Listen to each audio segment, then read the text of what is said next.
Amal and her husband George Clooney are a power couple. The smell of southern delights from various places filled Savannah, Georgia, on a sunny, breezy evening. Local and tourist talk and street performers' faint hum blended perfectly.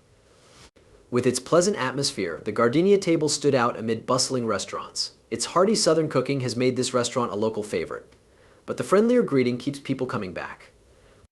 In the diner is 24-year-old single mother Jasmine Monroe. She is driven and has a wonderful grin that matches her looks. To labor at the Gardenia table, Jasmine worked day shifts. However, her coworker quit, forcing her to work heavy late shifts. The head cook thought Jasmine would be the greatest Carol substitute because she moved between tables easily. She easily balanced fried green tomato dishes and sweet tea.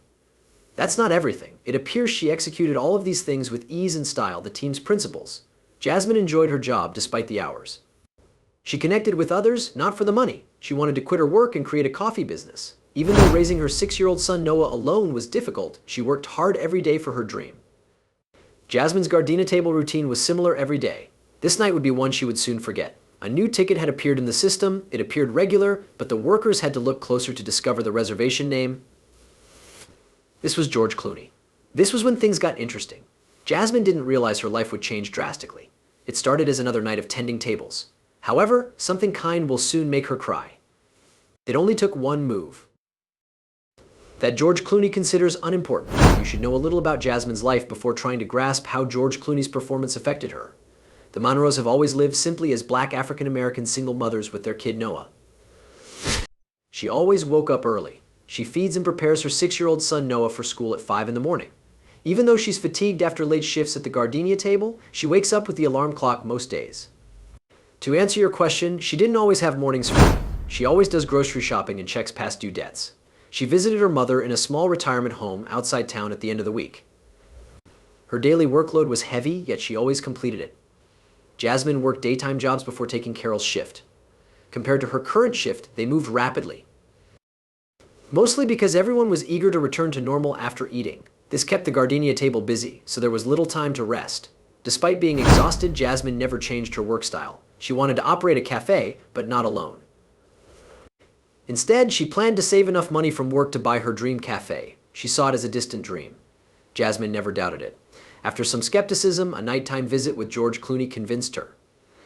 Jasmine was emotional the night she met George Clooney. Her automobile broke for weeks. She relied on Savannah's dodgy public transit. Even worse, she owed Noah's school fees and fretted about paying them. Only her loved ones knew what she was going through. She managed to work despite her emotions. As usual, the Gardenia table dining room was busy at night. Jasmine usually took orders and brought out plates of shrimp, collard greens, and freshly fried catfish and moved around the tables. When she was there, she always smiled at guests. After her orders were taken, Jasmine stopped at the bar to study the place's rhythm. In these moments, she thought the restaurant was silent. Amber, her coworker, cut it off. Amber appeared to be leaning toward her with her eyes wide open before whispering, "Jasmine, you're not going to believe this." George Clooney entered. The announcement made Jasmine freeze as she checked her hearing. She knows a lot about the actor and his work, like many others. She didn't expect the same individual at their eatery on Wednesday night.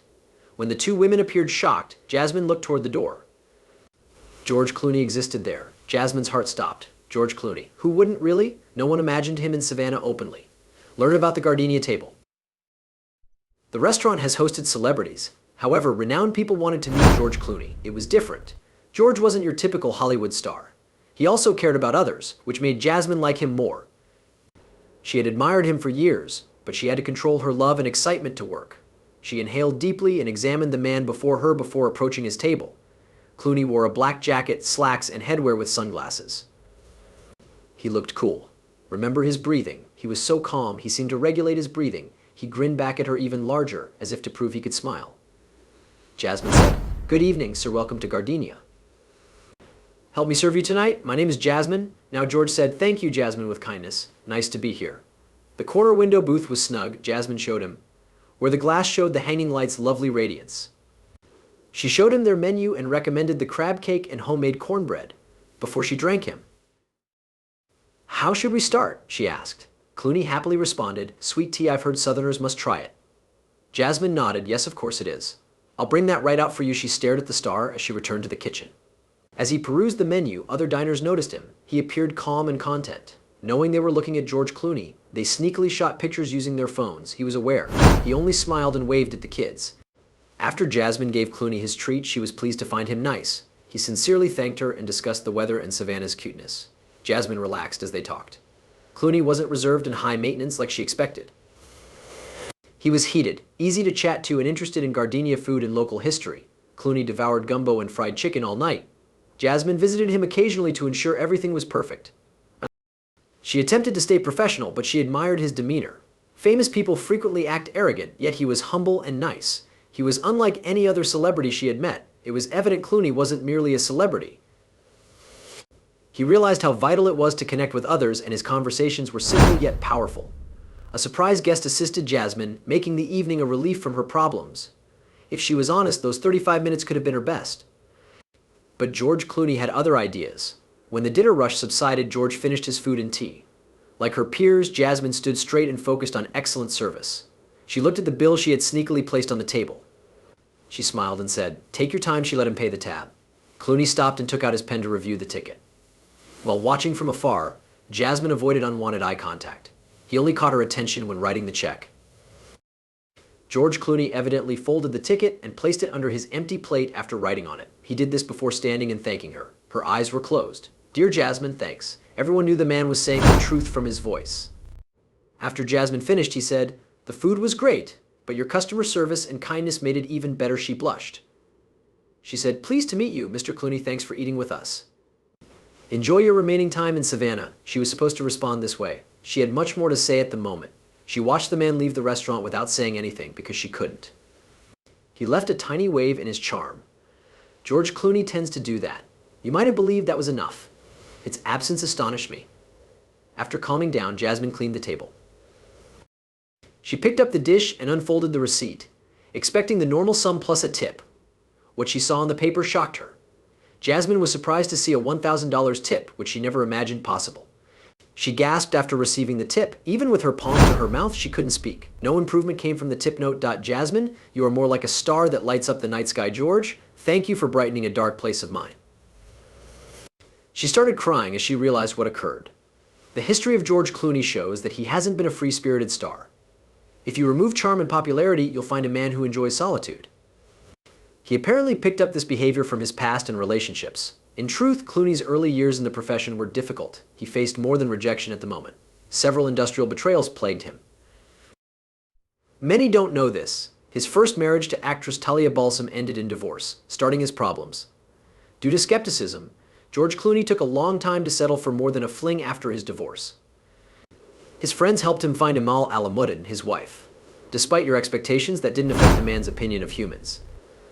George had made it a habit to always be on watch, especially in public. Jasmine won him over with her persona. How did that happen? It was no coincidence. George visited some of the nicest restaurants in the country, but he had never talked to a stranger so long. Clooney must have thought she was different, though not as much as Jasmine. This demonstrates her human superpowers. To rescue the Hollywood star from a terrible place was an accomplishment she couldn't understand. The surprise gift felt more than a tip. We felt validated. More like someone saw her struggling and wanted her to know she wasn't invisible. Amber, the hostess, saw Jasmine's shift in demeanor while she was still at the table George Clooney had left. Her hands trembled. Was Jasmine okay? Though crying, she nodded. She had no choice but to give Amber the note, who was seeking answers. To her surprise, the hostess couldn't disguise her emotion. "Jasmine, this is amazing." Amber called everyone over to hear what happened. The head chef, who had never experienced such noise in his restaurant, ran with a pan to call the team to order. After hearing what happened, he couldn't help but live with them. To cheer up the distraught Jasmine, he hugged and congratulated her for her hard work. After Jeffrey signaled the workmen to return it to the kitchen, they celebrated with a bottle of wine. Several diners remained in the restaurant. Some of the restaurant patrons caught a glimpse of what transpired, but others thought it was the George Clooney effect. The drama ended fast for the guests, not Jasmine. After work, she took the note at a corner table alone. She treasured the receipt as she remembered its message. Holding it, she thought about Noah, her son. Even though it wouldn't pay her bills, it helped her arrange Noah's fees, which she appreciated. Her concern wasn't the money's value. It concerned the event's weight. George Clooney's words touched her, reminding her that even small acts of kindness may go far. Days passed, and Gardenia table word spread like wildfire. Some learned about the incident from Jasmine, while others from her coworkers. Those who heard about the incident thought Jasmine was lucky. but they never saw the entire damage. In the weeks after George Clooney's visit to the Gardnina table, she was more generous and willing to serve others, as if George's comment encouraged her. For years, Jasmine had accepted being last. However, this time she felt comfortable pursuing her aspirations and enjoying her path. So did she. Sure she did. She fed single moms for free while spreading love and charity. She sometimes offered their kids treats. Her metamorphosis went beyond employment. Jasmine made extra effort to make Noah happy at home. They made forts in the living room, went to the park on weekends, and giggled over burnt pancakes on Sunday mornings. She realized Clooney's note reminded her that life was more than survival. It was about cherishing key friendships and moments. He inspired Jasmine to pursue her goal of owning a cafe. So she researched small business grants, sketched menus, and attended a neighborhood entrepreneurship program. After the incident, things moved quickly. A few months later, Jasmine stood in front of a small but charming storefront and stared at Noah's Nook Cafe's elegant calligraphy above the entrance. Her most valuable property was the result of her years of hard work and resilience. She held the opening ceremony a few weeks after finishing construction. Her address was intently listened to by friends, family, and clients eager to support her new business. This cafe isn't just about coffee and cake, she added, creating an environment of kindness and community. I'm here today because of so many people's love and support, and they'll always be in my heart, people yelled and sobbed. Though imperfect, her life was fuller and more vital than ever. Also, guess what? She constantly carried Clooney's note. The place was open when she took it from her pocket. Everything she wanted was there. She utilized what she learned that night to her personal and professional life. Believed that little acts of compassion may change everything and brighten even the worst days. She often pondered how easy it would have been for her life to struggle and question. She was reminded by Clooney how powerful it is to see yourself as worthwhile and promising. She learned that even in hard times, help may start something great. Support can be words, actions, or faith in someone's potential. The story of Jasmine has captivated people for years. Her conduct and thinking indicated her Clooney experience, even though she rarely talked about it. Whether Clooney remembered meeting her didn't matter. She wanted to thank him daily and pay it forward because he altered her life. Thoughts on Jasmine meeting George Clooney? Isn't she special? Comment your thoughts. Please like, share, and subscribe if you like this video. Additionally, click the next video you'll like.